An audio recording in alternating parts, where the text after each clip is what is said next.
In this again I have given, because substance of what I am going to cover, I put it in the front. Common sense is not adequate to quantify the possibilities of a risk and its impact. We need a scientific way for its analysis. Common sense will vary, but by very definition of science, which examines the possibilities in a rational way, is what we are looking at it. We may combine with the common sense. We may combine the hunch and the intuition with the facts.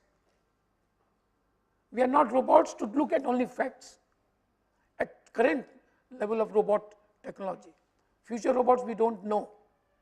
They will have some kind of intuition also based on their networking. How do you know robots will not network like we do? How do you know the robots will not create Robots Union International, RUI? They will negotiate with human beings. Then don't trouble me running hard this drive all the time. I am wrapped up, I am tired, all right? Give me rest at least for 5% time. Who knows? Somebody told me on the other day, you should be a fiction writer. I said, that's the last thing I will do, because I don't know what fiction is. We need a scientific, merging the two. And therefore, let's start with analyze risk. What we have done, systematic process of estimating probability of occurrence, magnitude of impact, risk event, and risk identification process. A process that reduces measurement, event, outcome, uncertainty. Reduces measurement. You have to see the measurement part. Classroom discussion, how risk analysis needs change as you progress through the project life. How risk analysis needs change as you progress through the project life cycle. I want 1 or 2 comments.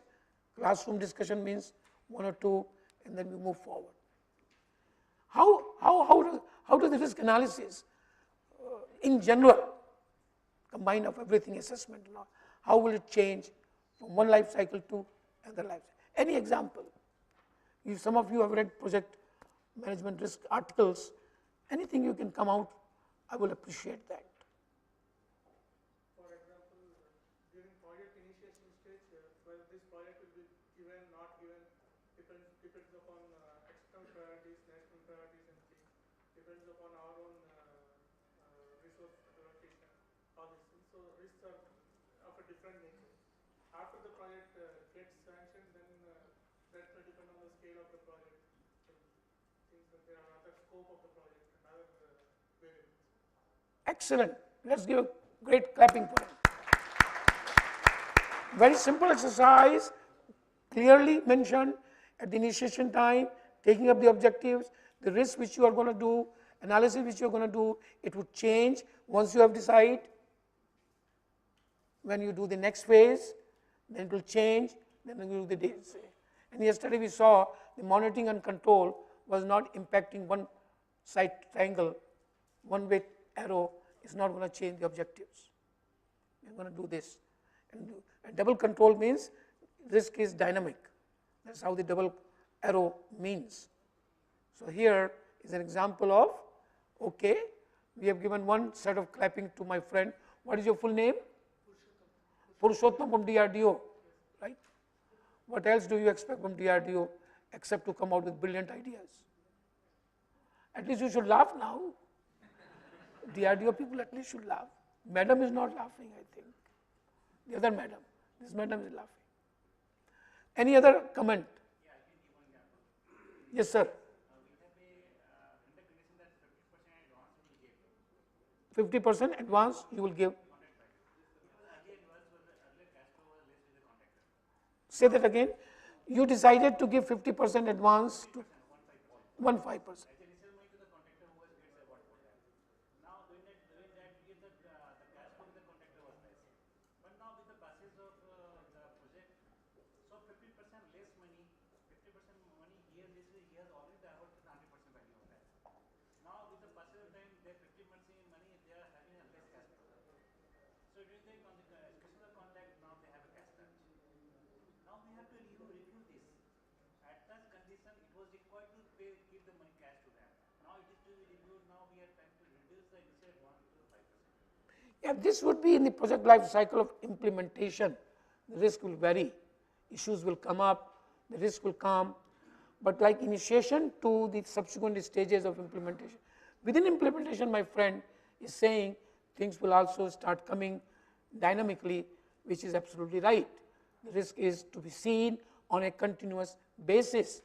That is why I say it's not a one-time exercise. Now there is a difference between issue and the risk. The issue is when this has happened, cash flow is an issue. And therefore, I am solving the issue by providing some more incentives. So it is an issue resolution mechanism. The risk would be if we only give 15%, it is not good enough. He may feel impact of cash flow. That is a risk, planning in advance. One is when it has happened and then you have to resolve. One is before it is happening, you are able to forecast and accordingly at that time you can take a decision. But I think these are good. This also is a very good point which my friend has suggested or has mentioned. Any other comment? Any other? Feel free. Throughout the life cycle of a project, the risk nature changes from macro to micro. As in, at the start of the project, it is on a macro level. Then, as the project continues and execution phase comes, the risk become more micro and defined, more properly defined. At the start level, it is always at macro level that this could happen, or these are the scenarios. That is again a good point which I think generically you should say what he is coming back.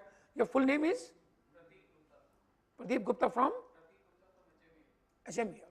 So you see what he is saying is, see how he is bringing his vision, that when you look at the risk early phase, early front end, early phase, the risk could be more generic because your database may not be very strong, you might not have done benchmark, you are based on certain people, some experts. So the macro level you could perhaps at group. Statements may be perfect, statements are not going to be ambiguous, what we have discussed. But when you start going into the real implementation part, as you move on with time, your risk ability to predict is much more micro. You can predict a little better. If this hammer we are using, yeah, this is okay. If this is the technology I am using, this could be a small risk like it. So you are penalizing or you are categorizing the risk at a little better, more accurate level, what if analysis, because you are in that smaller zone. At the beginning, you are at a broader zone. So the broader zone and the broader conceptual level will give you things at a very broad level of impact. But that could be dynamically you should be able to adjust as you move forward in an agile way. It's not one time exercise. I keep on emphasizing again and again that it is a very dynamic adaptability system which you should build into the risk management conceptual framework. If you have eaten too much sweets, dynamically insulin will getting more produced, more dynamically. So the whole system of the human beings is extremely adaptable and dynamic in terms of danger. If something comes to your eye, a small particle, dynamically it adjusts to remove it. Tears have to be formed. There is a danger. There is a risk. So I would say that the point is, as and when you come, dynamically you should look at it, you become a little more accurate when it comes to, when you move into the time. Yes, sir. The magnitude of impact of the risk increases with the time. What is that? Magnitude of impact of that risk even increases with time. I mean, suppose you line up an agency point of lining up if fails, immediately that is, the risk is small. But say doing 25% of the job and he fails at that point of time, risk and the impact is very high. Very right. Excellent point again. He's not talking about unpredictable. He is talking about conceptual level, that the risk, the impact of risk of something happening is very, to correct that, very cost of correcting that risk is very heavy when you are halfway through, 3/4 way. Uncertainties with time should go down.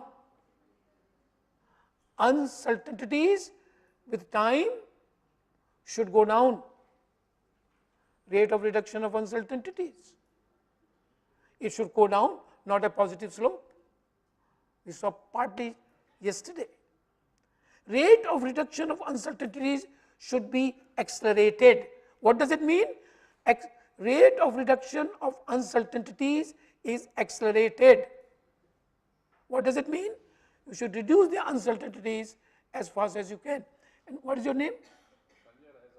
Sanjay Raizada from IOCL. Sanjay Raizada.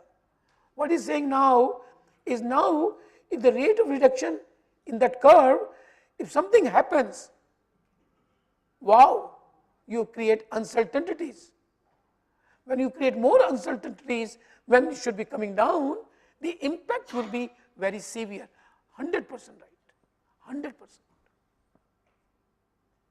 So we also thank you to bring that other dimension, that how the risk nature, if it happens at the end, is better not to get married than to get married at the end or middle or 3/4.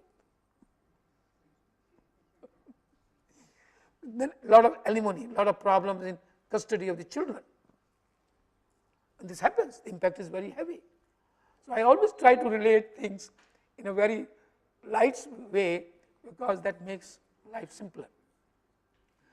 Risk analysis, how do you do this? Now this is important. Risk identification, we have gone through many things, brainstorming, this, Crawford, nominal, SWOT, scenario, benchmarking, business process analysis. This is a chart which is a foundation for your risk assessment quantification. Input, your input would be categorized list of identified risks input. You will also have WBS as your input, work breakdown structure. Maybe then you will be able to relate. Sometimes if there is a problem in the front end, you may correct now. Yeah, you have forgotten about this particular WBS element. I see no risk about this particular level 2, level 3 risk. Maybe it has, somebody has forgot. You have time to correct it. So WBS is a skeleton of a project, work breakdown structure, that defines your deliverables. More you do better in WBS, more chances of your doing time, cost, risk management better. More detailed you go in WBS.